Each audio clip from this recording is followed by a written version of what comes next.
दोस्तों, मैं चंद्र ब्लॉग से आपका स्वागत करता हूं। और ये देखिए, आज मेरा ये ब्रज 84 कोस की परिक्रमा का मेरा आज तीसरा दिन है। और जो कि मैं आज ये सौंद गांव में हूं और यहाँ से मेरे पीछे ये श्री बद्री नारायण जी का मंदिर है। मैं अभी आपको लिए चलता हूँ, अंदर दर्शन कराता हूँ। तो यहाँ से मेरी आज तीसरे दिन की परिक्रमा शुरू होती है और शाम तक देखते हैं कहाँ तक पहुँचते हैं। तो बने रहिए मेरे साथ और इस परिक्रमा का आप आनंद लीजिए साइकिल के द्वारा।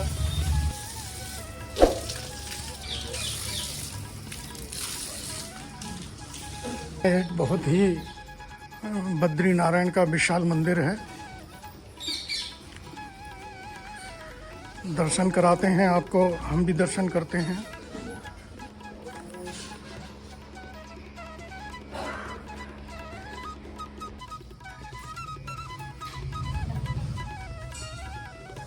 तो देखिए दोस्तों, रात को सौंद गांव में बहुत अच्छी व्यवस्था थी उस बद्री नारायण मंदिर पर। तो इस बद्री नारायण मंदिर से आज हम सुबह वहीं स्नान किया। स्नान करने के बाद अब हमारी यात्रा यहाँ से वापस शुरू होती है और शाम तक देखते हैं कहाँ पहुँचते हैं। अभी यहाँ से कुछ दूरी के बाद, मतलब कई किलोमीटर के बाद, अभी हमें यहाँ से यमुना मैया देखते हैं पार करना पड़ेगा। वहाँ पुल तो नहीं है और देखते हैं अगर नाव के द्वारा चली जाती है पुल ये साइकिल तो नाव के द्वारा पार कर लेंगे, नहीं तो हमको करीब 60 किलोमीटर का फेर पड़ेगा। हमें पलवल होकर के जाना पड़ेगा, पलवल होकर के फिर आना पड़ेगा।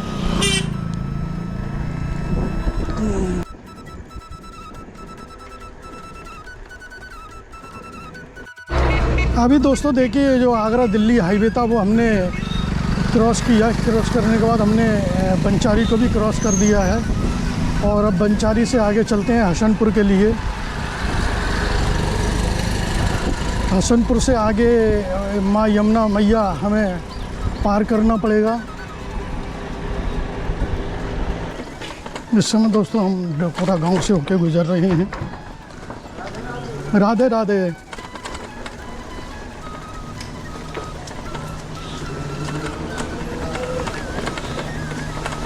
पूरा को तो पीछे छोड़े आए। तो ये मारौली गांव है। राधे राधे। परिक्रमा मार्ग किधर है? आगे से उल्टे हाथ। ये मारौली गांव है, डकोरा पीछे रह गया।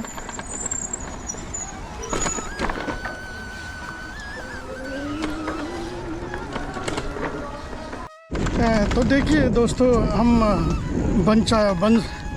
बंचारी से आगे डकोरा और मारौली गांव से आगे निकल चुके हैं। और हमें गांवों में तो दिक्कत नहीं आती। गांव में तो एरो और निशान बने हुए हैं, परिक्रमा मार्ग इधर है।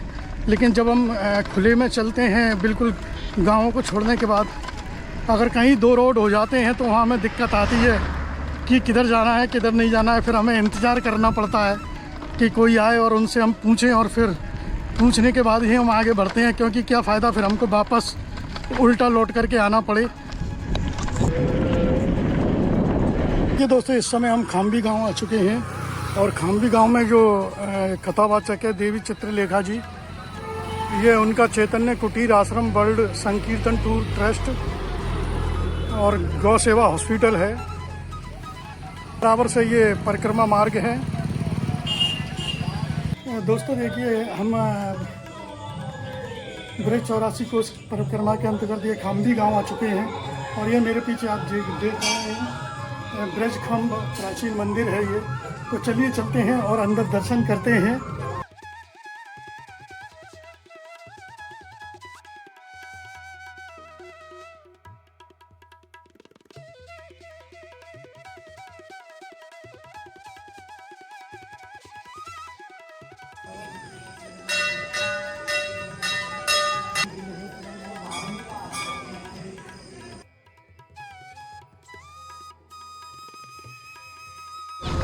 दोस्तों देखिए, ये खाम्बी गांव जो है काफ़ी बड़ा गांव है और मैं काफ़ी देर से पैदल चल रहा हूं। और जो खम्ब था, जो ब्रज खम्ब मंदिर था, वो भी काफ़ी चढ़ाई पर था।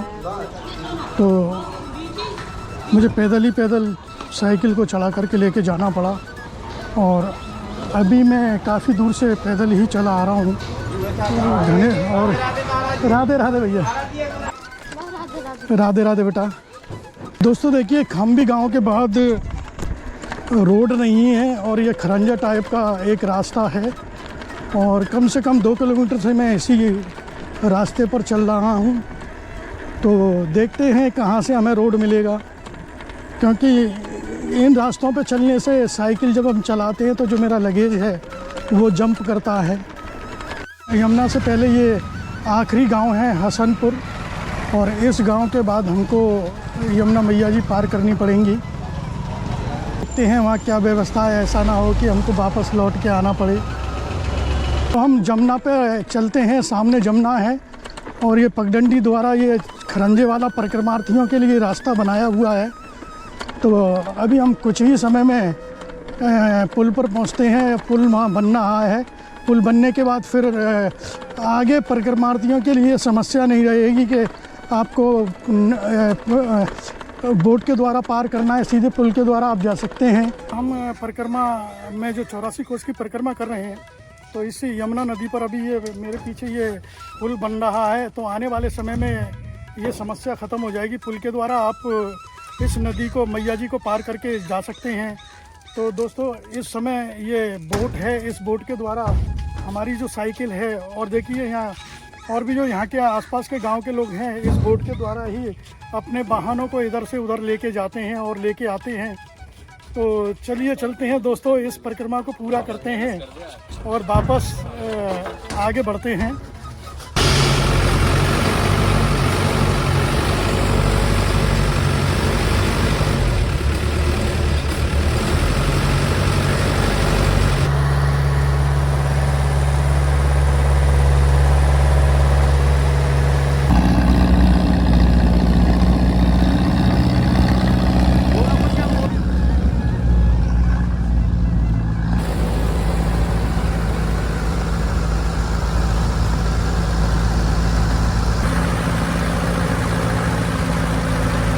दोस्तों देखिए, हमने बोट के द्वारा ये मैया जी पार कर ली है और ये हमारी साइकिल, और देखिए मोटरसाइकिल वगैरह भी यहाँ लेकर के आ रहे थे।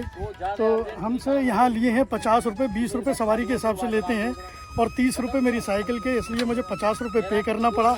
और ये बहुत अच्छा रहा, नहीं तो मुझे कम से कम 65 किलोमीटर का चक्कर लगा करके फिर ये उधर आना पड़ता।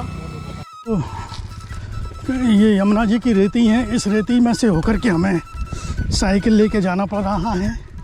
बोट से उतरने के बाद थोड़ा हमें पैदल चलना पड़ेगा और फिर उसके बाद कच्चा रास्ता आ जाएगा। उसके बाद फिर हमें कुछ रोड नज़र आएगा, जो भी गांव के जो रोड होते हैं। करीब करीब देखिए दोस्तों, हम 1 किलोमीटर चले आ रहे हैं। तो वो यमुना की जी की रेती ही रेती है अभी खेतों में। करीब देखिए, मालव गांव जो पड़ता है यमुना नदी के पार। तो दोस्तों हमको ये समझ लो कम से कम 3 या 4 किलोमीटर हमको रेती रेत में साइकिल लेकर के आना पड़ा, क्योंकि वो रास्ता जो है सीधा यमुना जी के किनारे किनारे था। और मालव गांव आने के बाद मालव गांव के अंदर रोड बहुत ख़राब थे। और देखिए अब हमें इस तरह का रोड मिला है।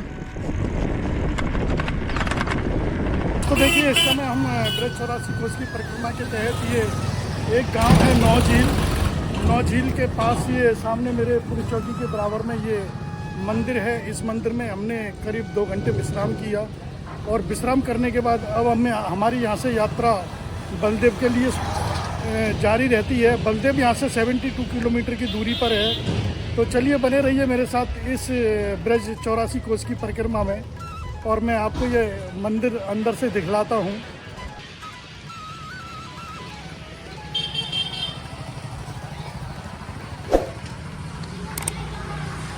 ये मेरी साइकिल, यहाँ मैंने अपनी साइकिल खड़ी की थी और ये देखिए मंदिर, इस पंखे के नीचे मैंने विश्राम किया था।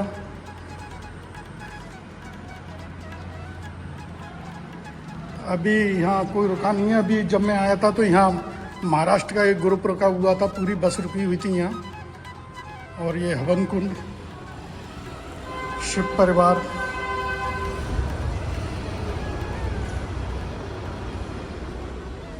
महंत जी ऊपर वाले कमरे में आराम कर रहे हैं अपना। और अभी मंदिर के भी पट बंद हैं, राधा कृष्ण मंदिर के। 9 झील से हमारी यात्रा शुरू हो चुकी है बलदेव के लिए, जो कि 72 किलोमीटर की है। तो दोस्तों अब हमें यहाँ पर जहाँ तक कि हम कोशिश करेंगे आज राया तक पहुँच जाएं, और राया पहुँचने के बाद आज वहाँ नाइट स्टे करेंगे।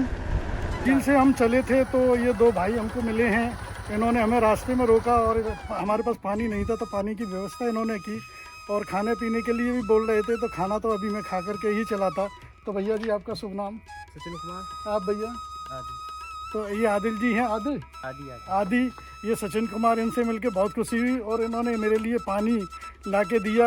यहाँ वापस गए तो इनसे मिलकर बड़ी खुशी हुई। भैया बहुत बहुत धन्यवाद आपका। तो देखिए इस समय हम ये ऊपर जो ब्रिज देख रहे हैं ये यमुना एक्सप्रेस वे, और इसको अभी पार कर रहे हैं हम, और फिर उसके बाद में फिर पार करना पड़ेगा हमें।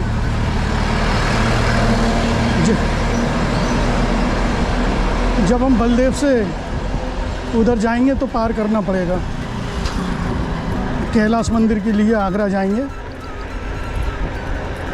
माट वाला रोड है, उस पर हम चल रहे थे तो पर के वहाँ से एक गांव पड़ा था, वहाँ से ये सुरील से ये परिक्रमा मार्ग अलग हो जाता है।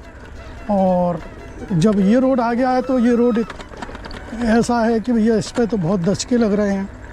देखिए दोस्तों, मैं परिक्रमा मार्ग पर राया से 17 किलोमीटर पहले एक नसीटी गांव पड़ता है, उधर से मैं गुजर रहा था तो एक महात्मा जी मुझे मिले, गुरुदेव। तो उन्होंने मुझे रोका कि बेटे आपको चाय पी के जाना पड़ेगा। तो अब इतने बड़े महात्मा जी अगर हमको कह रहे हैं तो रुकना पड़ा और चाय पीते हैं। वो कह रहे हैं मैं चाय नहीं बनाता हूँ, एक काढ़ा बनाता हूँ, वो पिलाऊंगा मैं आपको। तो चलिए उनकी प्रसादी है, प्रसादी पाते हैं और फिर थोड़ा आगे बढ़ते हैं। शाम का समय भी होने को है, 5 बज रहे हैं, और मैं उनके भी आपको दर्शन कराऊंगा, गुरुदेव के भी। कि आश्रम है, एक छोटा सा आश्रम है ये। अभी यहाँ काम चल रहा है, बन रहा है ये आश्रम। काफ़ी कुछ है, अभी इसमें सिर्फ 2 ही कमरे हैं और एक कमरा इधर है मेन।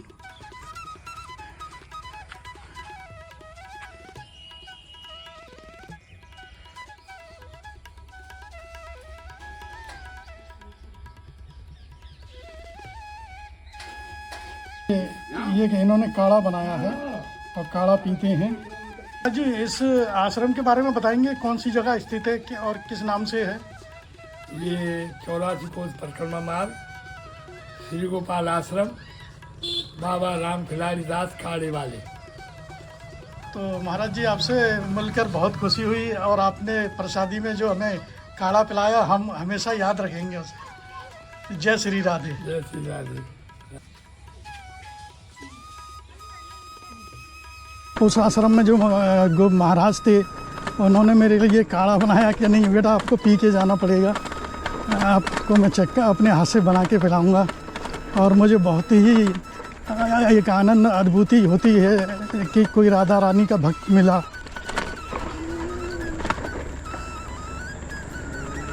और शाम का समय हो चुका है, सूरज भी ढल चुका है, तो अब कोशिश करते हैं आगे कहीं जगह मिल जाए रुकने के लिए। सूरज भी अपनी निद्रा में जाता हुआ।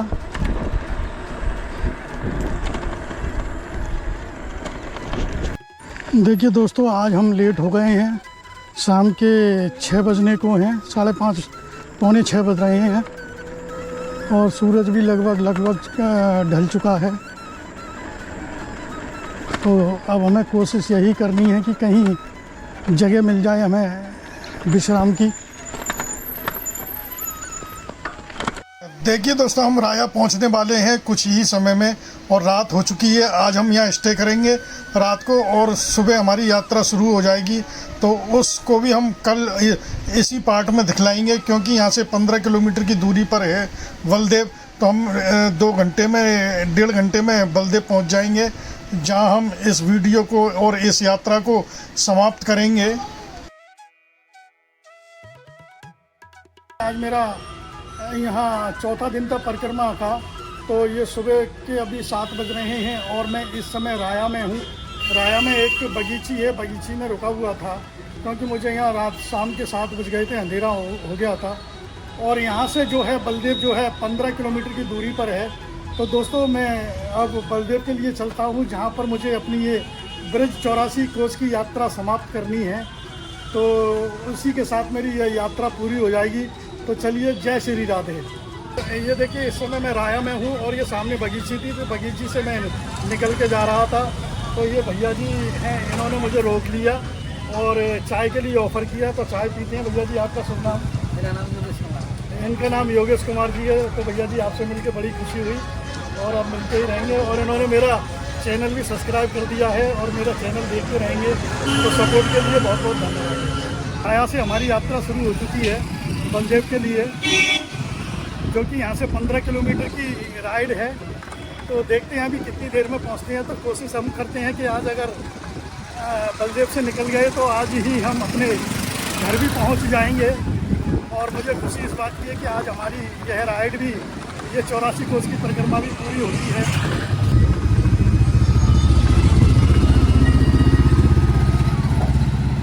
और ये देखिए दोस्तों, हम इस समय दाऊ जी यानी बलदेव आ चुके हैं और ये यहाँ प्रवेश द्वार है। हम कुछ ही देर में मंदिर पर पहुँचते हैं।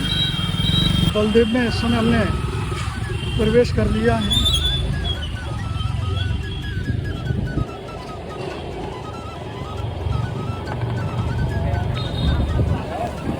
ये बस के द्वारा 84 कोस की परिक्रमा कर रहे हैं लोग। और ये बलदेव में श्री बलदाऊ जी का मंदिर, बलदेव जी का, श्री कृष्ण के बड़े भाई। और दोस्तों, यह मेरा 4 दिन का परिक्रमा का अनुभव बहुत ही बढ़िया रहा और बड़ा आनंद आया इस परिक्रमा में। और जगह जगह, कई जगह जंगल मिले थे, जंगलों में आश्रम मिले थे, वहाँ हर तरह की व्यवस्था थी। और बड़े बड़े संत महापुरुषों से हमारी मुलाकात हुई, उन्होंने भी हमें काफ़ी सपोर्ट किया। तो अब हम आपसे विदा लेते हैं।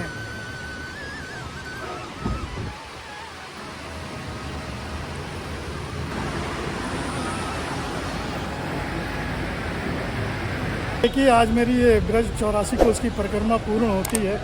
मैंने ये परिक्रमा यहीं से शुरू की थी 4 दिन पहले और आज मेरी ये पूर्ण होती है। और ये मैंने प्रसाद भी, माखन मिश्री का प्रसाद यहाँ भोग लगा दिया है, चढ़ा दिया है।